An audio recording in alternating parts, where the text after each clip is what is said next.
کتاب مقدس میں سے احبار کے 16ویں باب کی تلاوت۔ اور ہارون کے 2 بیٹوں کی وفات کے بعد جب وہ خداوند کے نزدیک آئے اور مر گئے، خداوند موسیٰ سے ہم کلام ہوا، اور خداوند نے موسیٰ سے کہا اپنے بھائی ہارون سے کہہ کہ وہ ہر وقت پردے کے اندر کے پاک ترین مقام میں سرپوش کے پاس جو صندوق کے اوپر ہے نہ آیا کرے، تاکہ وہ مر نہ جائے، کیونکہ میں سرپوش پر ابر میں دکھائی دوں گا۔ اور ہارون پاک ترین مقام میں اس طرح آئے کہ خطا کی قربانی کے لیے ایک بچڑا اور سوختنی قربانی کے لیے ایک مینڈا لائے، اور وہ کتان کا مقدس کرتا پہنے، اور اس کے تن پر کتان کا پجامہ ہو، اور کتان کے کمر بند سے اس کی کمر کسی ہوئی ہو، اور کتان ہی کا امامہ اس کے سر پر بندھا ہو۔ یہ مقدس لباس ہے، اور وہ ان کو پانی سے نہا کر پہنے۔ اور بنی اسرائیل کی جماعت سے خطا کی قربانی کے لیے 2 بکرے اور سوختنی قربانی کے لیے ایک مینڈا لے، اور ہارون خطا کی قربانی کے بچڑے کو جو اس کی طرف سے ہے گزران کر اپنے اور اپنے گھر کے لیے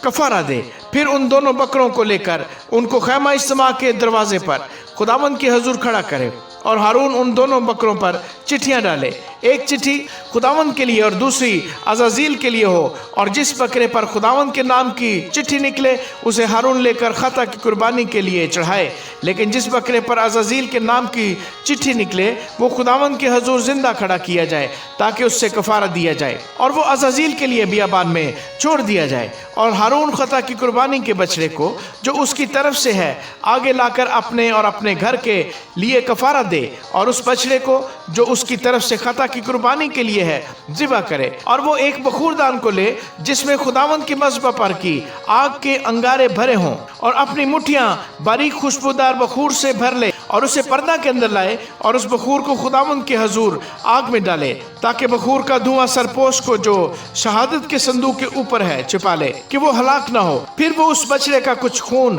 لے کر اسے اپنی انگلی سے مشرق کی طرف سرپوش کے اوپر چھڑکے، اور سرپوش کے آگے بھی کچھ خون اپنی انگلی سے 7 بار چھڑکے۔ پھر وہ خطا کی قربانی کے اس بکرے کو ذبح کرے جو جماعت کی طرف سے ہے، اور اس کے خون کو پردہ کے اندر لا کر جو کچھ اس نے بچڑے کے خون سے کیا تھا وہی اس سے بھی کرے، اور اسے سرپوش کے اوپر اور اس کے سامنے چھڑکے، اور بنی اسرائیل کی ساری نجاستوں اور گناہوں اور خطاؤں کے سبب سے پاک ترین مقام کے لیے کفارہ دے۔ اور ایسا ہی وہ خیمہ اجتماع کے لیے بھی کرے جو ان کے ساتھ ان کی نجاستوں کے درمیان رہتا ہے، اور جب وہ کفارہ دینے کو پاک ترین مقام کے اندر جائے تو جب تک وہ اپنے اور اپنے گھرانے اور بنی اسرائیل کی ساری جماعت کے لیے کفارہ دے کر باہر نہ آ جائے، اس وقت تک کوئی آدمی خیمہ اجتماع کے اندر نہ رہے۔ پھر وہ نکل کر اس مذبح کے پاس جو خداوند کے حضور ہے جائے، اور اس کے لیے کفارہ دے، اور اس بچڑے اور بکرے کا تھوڑا تھوڑا سا خون لے کر مذبح کے سینگوں پر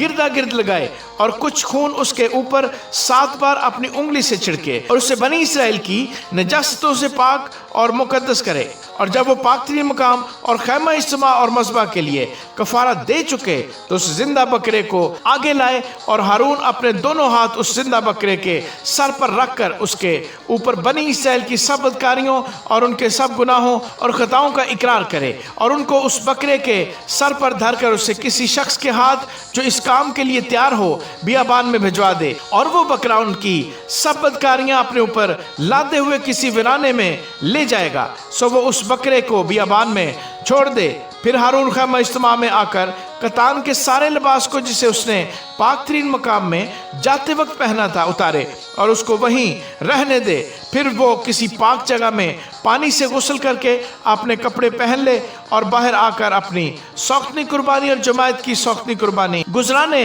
اور اپنے لیے اور جماعت کے لیے کفارہ دے، اور خطا کی قربانی کی چربی کو مذبح پر جلائے۔ اور جو آدمی بکرے کو عزازیل کے لیے چھوڑ کر آئے وہ اپنے کپڑے دھوئے اور پانی سے نہائے، اس کے بعد وہ لشکرگاہ میں داخل ہو، اور خطا کی قربانی کے بچڑے کو اور خطا کی قربانی کے بکرے کو جن کا خون پاک ترین مقام میں کفارے کے لیے پہنچایا جائے ان کو وہ لشکرگاہ سے باہر لے جائیں، اور ان کی کھال اور گوشت اور فضلات کو آگ میں جلا دیں، اور جو ان کو جلائے وہ اپنے کپڑے دھوئے اور پانی سے غسل کرے، اس کے بعد وہ لشکرگاہ میں داخل ہو۔ اور یہ تمہارے لیے ایک دائمی قانون ہو کہ 7ویں مہینے کی 10ویں تاریخ کو تم اپنی اپنی جان کو دکھ دینا، اور اس دن کوئی خواہ وہ دیسی ہو یا پردیسی جو تمہارے بیچ بود و باش رکھتا ہو کسی طرح کا کام نہ کرے، کیونکہ اس روز تمہارے واسطے تم کو پاک کرنے کے لیے کفارہ دیا جائے گا، سو تم اپنے سب گناہوں سے